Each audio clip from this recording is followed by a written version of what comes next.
আমাদের পদ্মা সেতু লাগবে না, কমপ্লিটলি পদ্মা সেতুর দরকার নাই। মাননীয় প্রধানমন্ত্রী পদ্মা সেতু বন্ধ করে দেন। আমি সজ্ঞানে বলতেছি, জেনে শুনে বলতেছি, পদ্মা সেতুর দরকার নাই, এটা আপাতত বন্ধ থাক।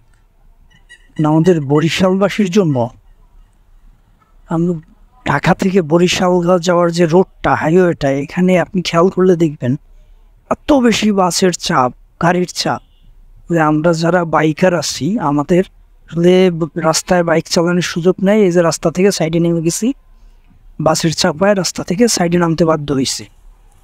এমন একটা সিচুয়েশন, হয় আমাদের 4 লেন করে দেন, 6 লেন করে দেন, না হলে আমাদের বাইকারদের জন্য অটোরিকশা, ভ্যান, তারপরে ইজি বাইক, রিক্সা, এদের জন্য আলাদা রাস্তা করে দেন।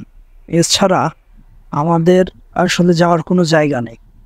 রাস্তার যে অবস্থা, এখানে শুধু বাস ট্রাকে চলুক, আমরা বাইরে যাই, আমরা অন্য রাস্তায় চলি, এছাড়া আমাদের কোনো সুযোগ নাই। আজকে কয়েকটা দিন ধরে দেখতেছি এত বেশি গাড়ির চাপ। পদ্মা সেতু চালু হওয়ার পর থেকে এই চাপটা আস্তে আস্তে দিন দিন বেড়েই চলতেছে। এরকম চাপ থাকলে আমাদের যে কী অবস্থা হবে আমরা নিজেরাও জানি না। আজকে এই অবস্থায় আছি, কালকে তো আমার কোনো একটা অ্যাক্সিডেন্ট হয়ে যেতে পারে, বড় ধরনের একটা ক্ষতি হতে পারে। এই ক্ষেত্রে আমার পরিবারের মানুষদেরকে কে দেখবে, কে দায়িত্ব নেবে? আপনারা বলেন ভাই, পদ্মা সেতু করছেন, আমাদের কোনো সমস্যা নেই, কিন্তু আমাদের রাস্তা করে দিতে হবে any how any cost. Because এত ডেঞ্জারাস রাস্তায় আমরা চলতে পারতেছি না, এত ভয়ঙ্কর সিচুয়েশন, এতে আমরা চলতে পারতেছি না। বাস ট্রাক এমনভাবে চলতেছে, হেলে দুলে ওভারটেকিং করতেছে, টোটাল রাস্তাটা তারা জুড়ে আছে, গাড়ির কোনো শেষ নাই।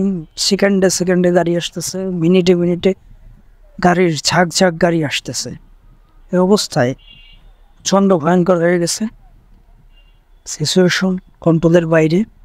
আমাদের আসলে এই রাস্তা থেকে চলাফেরাটা খুবই আতঙ্কের, খুবই রিস্কি, জীবনের ঝুঁকি নিয়ে চলাচল করতে হয়। আমরা যারা স্থানীয়ভাবে চলাফেরা করি, আমাদেরকে দয়া করে আলাদা একটা রাস্তা করে দেন, আমরা এই রাস্তায় চলতে চাই না।